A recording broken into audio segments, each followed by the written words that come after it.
semua negara kena COVID. Betul. Tapi negara yang menderita setelah COVID adalah Indonesia. Setelah COVID. Salah Negara besar. menderita setelah COVID adalah Indonesia. Kita paling keluar pertama dari COVID Bukan internasional itu ekonomi, kita. Ekonomi. Kalau ekonomi Ya. dibandingkan ya, Apa bukan indikatornya? Indonesia loh. Inilah. Coba dengan India dan Indikator yang lain. COVID. Coba lihat dari itu, nggak mungkin hanya Tidak ada Indonesia. dua hal yang untuk beda di COVID. sini.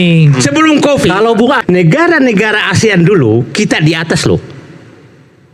Pendapatan per kapita, industri, apa segala. Setelah COVID karena kosnya terlalu besar, maka kita setingkat Timur Leste sekarang.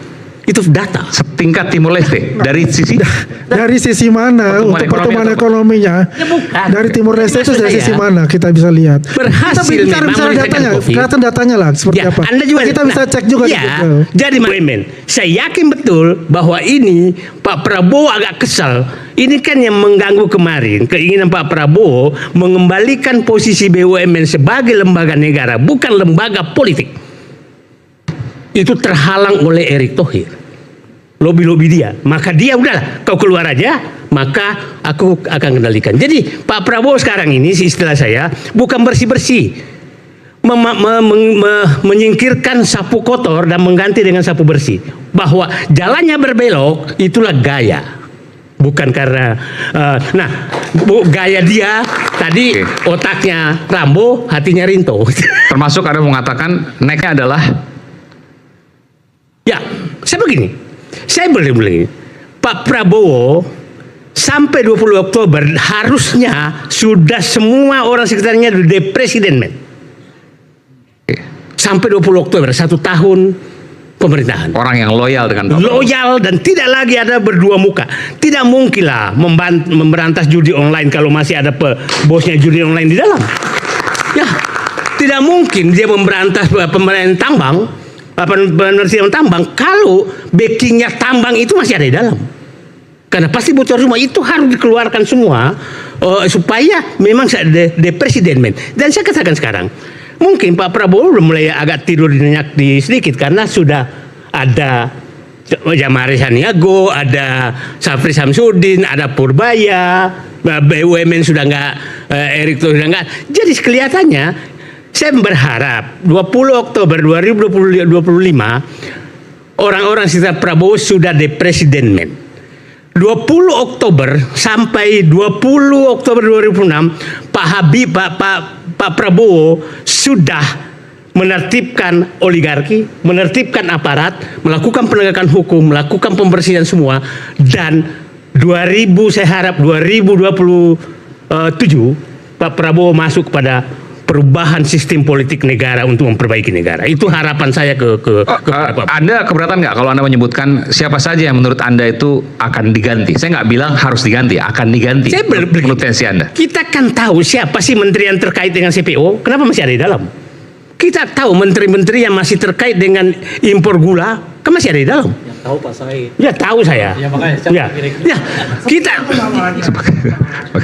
Gimana? Jangan marah lagi ya. Sebut aja namanya. Ya kan? Atau jabatannya minimal. Karena ada beberapa ini menarik memang. Iya, nggak apa. Ada beberapa saya setuju deh. Oke. Ya, jadi Bung saya Said kasih tadi. contoh gini lah. Oke. Benar. Kita Jabatannya masih- aja sebut masih jabatannya. dengar Bung Said. menteri yang berkasus. Oke lah, kita selalu lah. Menteri apa namanya? Yang ketua PAN? Zulkifli Hasan. Ya. Menteri apa namanya? Kopangan ya. Menko Pangan.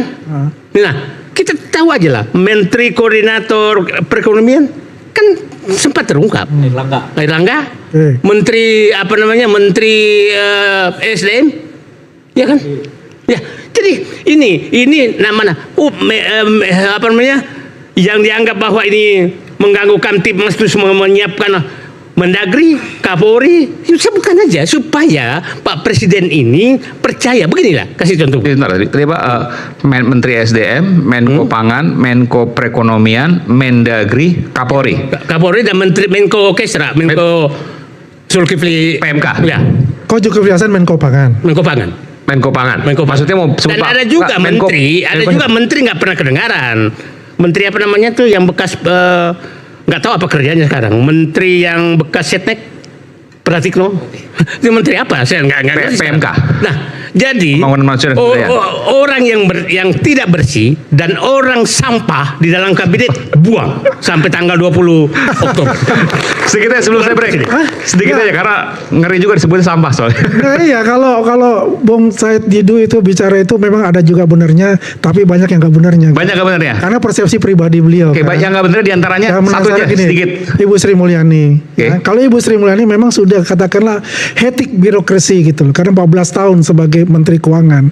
Perlu penyegaran buat dirinya, ya kan? Tapi kita juga apresiasi kepada beliau bagaimana menahan fiskal itu pada zaman Covid. Ya kan, sehingga kita bisa keluar dari Covid itu. Itu satu apresiasi juga kepada beliau.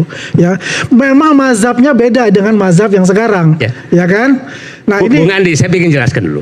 Itu Sri Mulyani dan Bapak selalu menyatakan Covid itu penyelamat Sri Mulyani. Begini ya, semua negara kena Covid. betul. Kemarin Tapi negara yang menderita setelah Covid adalah Indonesia. Setelah Covid. salah Negara besar. menderita setelah Covid adalah Indonesia. Kita paling keluar pertama dari Covid Bukan internasional itu ekonomi, kita.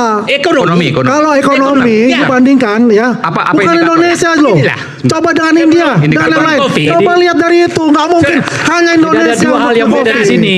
Sebelum Covid, Kalau Bung Andi mengatakan kita selamat dari Covid. Iya. Bung Said Didu mengatakan kita menderita setelah Covid. Ekonomi. Di ekonominya, di Covid-nya sih aman, Aman. kira-kira gitu. Ya. Ini Bung Jadi Ray, dua hal yang beda seluruh negara itu pasti terkonstruksi ya untuk ekonominya, pasti itu ya. Sekarang bagaimana kita yang pertama dihargai oleh PBB, kita bisa keluar dari permasalahan Covid itu.